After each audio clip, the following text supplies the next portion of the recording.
नमस्कार दोस्तों, किसानों को नई चीज लगाने के लिए प्रेरित किया जाता है। उन्हें लाखों करोड़ों के सपने दिखाए जाते हैं कि आप ये फसल लगा लीजिए, ये पेड़ लगा लीजिए, ये पौधे लगा लीजिए, आपको इतनी आमदनी होगी। लेकिन हम दिखाते हैं सच्चाई, क्योंकि अगर आप सिर्फ वीडियो देखकर वो खेती करने लगते हैं और बाद में घाटा होता है तो किसान की माली हालत वैसे कमजोर होती जा रही है, ऊपर से इन्वेस्टमेंट करने के बाद कुछ रिटर्न ना आए तो और दिक्कत होती है। इसीलिए सच का जानना जरूरी है। आज हम आपको बैम्बू फार्मिंग के बारे में बताएंगे। बैम्बू फार्मिंग में कितना लाभ किसान को होता है, क्या गणित है इसका और इससे कितनी आमदनी हो सकती है और किनको ये लगाना चाहिए। क्योंकि आपको बता दें 2018 से पहले बैम्बू यानी कि बांस को पेड़ की श्रेणी में रखा गया था। काटने पर पाबंदी थी, इसलिए किसान इसे लगाते नहीं थे, क्योंकि काट नहीं पाएंगे तो फिर क्या लाभ है। लेकिन 2018 के बाद इसे घास की श्रेणी में तब्दील कर दिया गया। अब किसान इसे लगाकर इसे काट सकते हैं। काटने की बात पर बता दूं कि इसकी खूबसूरती ये है कि इसको जितना आप काटेंगे एक समय के बाद, 3-4 साल का जो समय है, उसके बाद जितना काटते जाएंगे इसकी ग्रोथ बढ़ती जाएगी और किसान की आमदनी भी बढ़ती जाती है। तो चलिए आज आपको मिलवाते हैं मुकेश कुमार से, जिसने 1 एकड़ के खेत में 1.5 साल पहले बैम्बू लगाए। क्यों लगाए, क्या गणित है, कितनी आमदनी हो सकती है, किनको लगाना चाहिए, पूरी जानकारी लेते हैं मुकेश कुमार से। टेक्निकल फार्मिंग चैनल को सब्सक्राइब करें और बेल आइकन भी दबाएं ताकि आगे आने वाले वीडियो की नोटिफिकेशन आपको मिलती रहे। दोस्तों आप हैं मुकेश कुमार। मुकेश कुमार जी ने ही ये बैम्बू लगाए हुए हैं। यहाँ मैं एक चीज क्लियर कर दूं, ये कोई कमर्शियल वीडियो नहीं है। हमारा ये भी उद्देश्य नहीं है कि ज्यादा से ज्यादा इसे लगाएं या किसी के पौधों की बात करें। सिर्फ ये वीडियो इसलिए है कि इन्होंने हमें बताया कि बैम्बू फार्मिंग वास्तव में किसानों की आय बढ़ाने में सहायक हो सकता है, पर जरूरत इस बात की है कि उसका सही गणित समझा जाए। तो चलिए इन्हीं से पूछते हैं, आपने ये बैम्बू 1.5 साल पहले लगाया, क्या सोचकर लगाए? ये मेरा खेत था जी। ये इसमें कोई इनकम नहीं हो रही थी मेरे को। मतलब तो मैं खाली खेत- था खेत? हाँ खाली था। मैं खेती तो करता नहीं हूँ, मेरा तो इलेक्ट्रॉनिक्स का काम है। पर मैंने अपने डॉक्टर अजय वोरा साहब से मिलना हुआ तो उन्होंने जिक्र कर दिया जी बाम्बू में बहुत बढ़िया काम है। तो मेरा एक खेत खाली था, ज़मीन बढ़िया थी, इसलिए मैंने सोचा भी क्यों ना इसमें बाम्बू लगा दिया जाए। और उसमें कमाई ज़्यादा बताते हैं। तो किसानों की जो पीछे कपास खराब हुई थी वो उसमें देख के मेरे को बहुत बुरा लगा था थोड़ा। तो मैंने सोचा कि भाई इसमें आमदनी कैसे बढ़ाई जाए। तो मैं ये लगा लूँगा। तो अभी हर किसान तो अफोर्ड नहीं कर सकता, लेकिन मैं अफोर्ड कर सकता हूँ कि मैं इसमें लगा लूँ, इसमें पैसे इन्वेस्ट कर दूँ। ये सोच के मैंने लगा लिया भाई मैं लगा लूँगा और इसमें कमाई होगी तो दूसरे किसान भी लगा लेंगे। तो डिटेल जो दे रखी थी वो बताइए कि कितने पौधे 1 एकड़ में लगते हैं, कौन सी वैरायटी ज्यादा बेहतर रहती है, किस एरिया के लिए कितने पौधे लगते हैं? मैंने तो ज़्यादा लगा रखे हैं पौधे, और लेकिन इसमें 500 पौधे 1 एकड़ में बिल्कुल सही है। 500 पौधे 1 एकड़ में कितनी दूरी पर, लंबाई चौड़ाई में दूरी कितनी होनी चाहिए? पौधे से पौधे की दूरी 8 फुट और लाइन से लाइन की दूरी 12 फुट। पौधे से पौधे की दूरी 8 फीट रखें और ये 12 फीट सही रहेगा। हाँ जी। कितने रुपए का पौधा आता है वैसे? 53 से 54 रुपये का एक पौधा आता है। 53 से 54 रुपए का एक पौधा आता है इस वैरायटी इस का। वैरायटी का, ये बालकुआ वैरायटी है, इसको भीमाबास भी बोला जाता है। भीमा बास बालको वैरायटी। हाँ। तो इसमें आपने लगा रखे हैं 1 एकड़ में 900, 4 फीट से 4 फीट की दूरी पे, लेकिन आपका अनुभव ये रहा 8 फीट की दूरी कम से कम पौधे की हो और लाइन से लाइन की दूरी 12 फीट हो। 12 फीट हो। तो इसमें 25,000 रुपए मोटा मोटी लगे पौधे के। हाँ जी। और कोई खर्चा? और कोई खर्चा नहीं है जी। इसमें अपने पौधे लगाने हैं, इसको आम फसल की तरह पानी देना है, वो भी 1 साल के लिए। बाद में तो ज्यादा पानी ना हो तो भी कोई दिक्कत नहीं है। सिस्टम ज्यादा जरूरी है, वैसे भी दे सकते हैं, किसी भी तरह दे सकते हैं आप। इसमें खुला भी दे सकते हैं और ड्रिप से भी दे सकते हैं, जैसा आपका जी करे वैसे दे सकते हैं। आमदनी कब शुरू होती है? आमदनी इसकी 3 साल बाद शुरू होती है। वैसे सही आमदनी इसकी प्रोडक्शन 4 साल बाद आएगा और हर साल प्रोडक्शन इसका बढ़ता जाएगा, वैसे ही आमदनी बढ़ती जाएगी। तो प्रोडक्शन की बात करें तो क्या बैम्बू कटेगा? मतलब हाँ जी, बैम्बू कटेगा जी। एक बैम्बू तो जैसे 4 साल के बाद अगर हम इसके बैम्बू की संख्या की बात करें, आपने एक पौधा लगाया तो कितने पौधे हो जाते हैं ये बैम्बू? इसमें 4 साल बाद 30 से 40 बैम्बू हो जाएंगे। देखिए ये यहाँ आपको दिखा है, सिर्फ एक पौधा लगता है और ये पौधा 1.5 साल में, अगर आप इसके सूट की बात करें तो ये देखिए गिनती करें तो आपको 1 2 3 4 4 8 15 16 12 13 सूट अभी निकल आए हैं और ये बढ़ते जाएंगे। तो इसमें फिर हर साल ये सूट कटेंगे? हाँ, हर साल 15 बैम्बू कटेंगे जो शुरू के साल के होंगे। हर साल जो ओल्ड होते जाएंगे वो कटते जाएंगे। अच्छा, मतलब बड़े जो बैम्बू हो गए जिनका साइज पूरा हो गया, हाँ जी, वो काटते जाओगे। 10 से 15 बैम्बू हर साल मिलेंगे आपको और वो बिकेंगे। एक बैम्बू का आइडिया पूछा आपने, कितने का बिक रहा है अभी मार्केट में? अभी मार्केट में देखें तो एक बैम्बू 10 से 12 फुट का बैम्बू 80 से 90 रुपए का बिक रहा है। लेकिन हमने आइडिया ये लगा के चला था भी हमारा एक बैम्बू 40 फीट का है अगर उससे हमें 20 रुपये भी मिल जाते हैं तो भी बहुत बढ़िया है, बहुत बढ़िया इनकम हो जाएगी।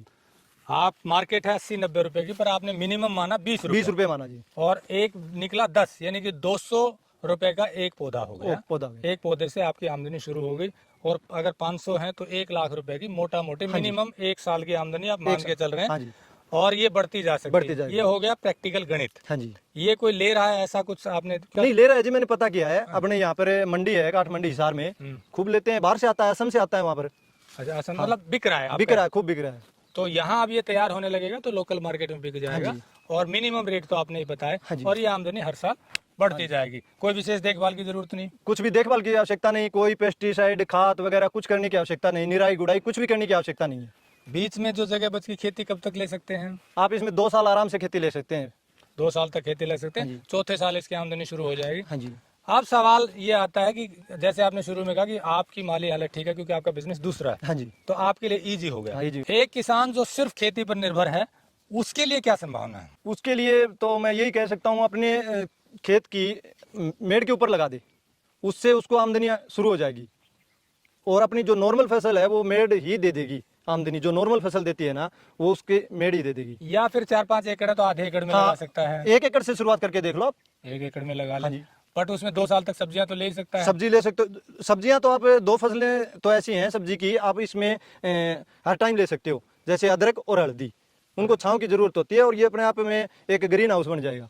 अदरक हल्दी लगातार ले सकते हैं। हाँ, 2 लगातार। साल तक बाकी सब्जियां ले सकते हैं, हाँ क्योंकि जी। बीच में गैप होता है तो उसको रोशनी मिलती हाँ रहेगी। जी। तो दोस्तों, जैसा मुकेश जी ने बताया, जिनके पास आमदनी के दूसरे साधन है और जमीन पर खेती जिनका मुख्य व्यवसाय नहीं है, यानी कि स्पेयर जमीन पड़ी है, उस पर ये एक इन्वेस्टमेंट, लॉन्ग टर्म इन्वेस्टमेंट के तौर पर लगाया जा सकता है।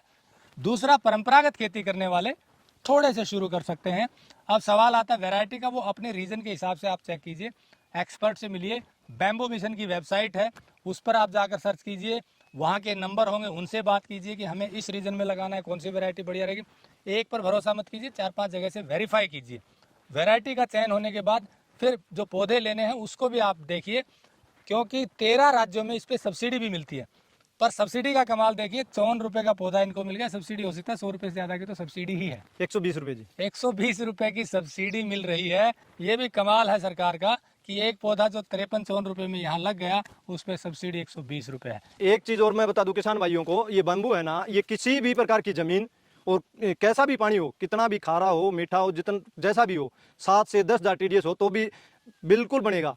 इसमें कोई दो राय नहीं है। उसमें इनकम हो सकती है। जिस जमीन से इनकम नहीं होती है किसान भाइयों को, उससे बढ़िया इनकम ले सकते हैं। तो दोस्तों, जैसा मुकेश जी ने बताया, एक तो वो किसान लगा सकते हैं जिनकी जमीन थोड़ी सी बंजर है, पानी की व्यवस्था नहीं है, तो उनके लिए एक ऑप्शन हो सकता है। 2-3 साल 4 साल बाद आमदनी शुरू हो जाएगी। दूसरा वो लगा सकते हैं इनकी तरह जिनकी आमदनी का साधन दूसरे हैं, जमीन है, खेती कर नहीं रहे, तो एक लॉन्ग टर्म इन्वेस्टमेंट के तौर पे। तीसरा वो किसान लगा सकते हैं जो परंपरागत खेती तो कर रहे हैं पर थोड़े से शुरू करें, आधा एकड़ से, बीच में सब्जियां भी लें, फसलें ले सकते हैं, तो उनको फिर घाटा नहीं होगा और 3-4 साल बाद उनको आमदनी शुरू हो जाएगी। ये तय है कि इसकी मांग जरूर है, डिमांड है।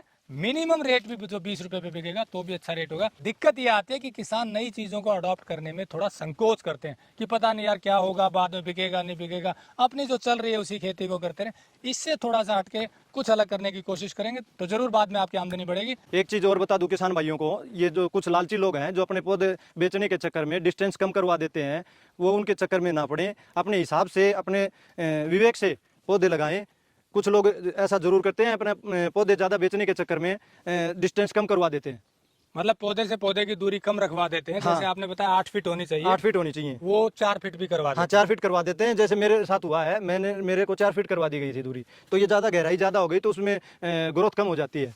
तो 8 फीट ही रखें, 8 फीट ही रखें, और लाइन से लाइन की दूरी 12 फीट। हाँ लाइन से लाइन की दूरी 12 फीट की रखें। एक बात और बताइए, किसान जो है ना बैम्बू या बांस लगाने में संकोच करते हैं, कोई पुरानी धारणा है, वो क्या कुछ इसका तकनीकी पहलू है ऐसा कि संकोच करते हैं, नहीं लगाना चाहिए या कुछ? नहीं जी, वो अपने देहात क्षेत्र में बना रखी है। वैसे तो अगर आप देखेंगे किसी ऑफिस में जाएंगे या किसी बड़े शोरूम में जाएंगे तो वहाँ पर आपको एक छोटा सा पोट मिलेगा कांच का, उसके अंदर जो पौधे मिलेंगे वो बांस है जी, उसको लक्की बम्बू बोला जाता है। ये तो बहुत ही लक्की पौधा होता है जी। अपने अगर पुराणों में देखोगे, ग्रंथों में देखोगे तो बांस हमेशा लक्की बोला गया है, और लोगों ने अनपढ़ लोगों ने ये धारणा बना रखी है कि ये अपने जो अर्थी में काम आता है ना, इसलिए इनके गलत धारणा बना रखी है। वैसे बम्बू लक्की बम्बू बोला जाता है अपने अगर ग्रंथों में देखोगे तो मतलब ये जो धारणा बना रखी है कि बांस की खेती सही नहीं है और ये सब एक मिथ है। ये तो बिल्कुल मिथक है जी, इसमें कोई वो नहीं है। ये तो एक आप ये मानो जी एफडी करवा के छोड़ दी मैंने, और ये मेरे जो ही मैच्योर होगी तो मैं मालामाल हो जाऊंगा जी। इसमें तो कोई शक ही नहीं है। 1 किले में 1 एकड़ में मालामाल हो जाएंगे जी। ये आप इसको कुछ लोग तो अपने यहाँ तो है नहीं, लेकिन आप असम साइड में वहाँ जाओगे ना तो इसको ग्रीन गोल्ड बोलते हैं। ग्रीन गोल्ड बोला जाता है बैम्बू को, बांस को जी, क्योंकि ये हरा सोना है। बिल्कुल है जी। हरा सोना इसलिए है क्योंकि ये हरा ही रहता है। इसको जितना काटते जाओगे ये बढ़ता जाएगा, तो पर्यावरण को भी कोई नुकसान नहीं बल्कि उल्टा फायदा होता है। ये एक ऐसा पौधा है जो बहुत ज्यादा ऑक्सीजन देता है। वैसे पीपल और बड़ होते हैं जो कंटिन्यू ऑक्सीजन देते हैं। उसके बाद जो पौधों की वैरायटी है पेड़ों की, उनमें सबसे ज्यादा जो ऑक्सीजन देने वाला है वो बैम्बू ही है। तो पर्यावरण भी सुधरेगा, जैसे हमने शुरू में कहा कि अगर आम के आम गुठलियों के दाम, खेत भी सुधरेगा, ऑक्सीजन लेवल भी बढ़ेगा और आमदनी भी बढ़ेगी। तो इस तरह से आप भी ये फसल लगाने की सोच सकते हैं अपनी सुविधा के अनुसार। अगर वीडियो आपको अच्छा लगा हो तो इसे लाइक और शेयर जरूर करें और कमेंट करके जरूर बताएं कि आपको जानकारी कैसी लगी। जुड़े रहिए टेक्निकल फार्मिंग से। नमस्कार, जय हिंद। अगर आपको यह वीडियो पसंद आया है तो ज्यादा से ज्यादा लाइक और शेयर जरूर करें। साथ ही चैनल को सब्सक्राइब करना ना भूलें।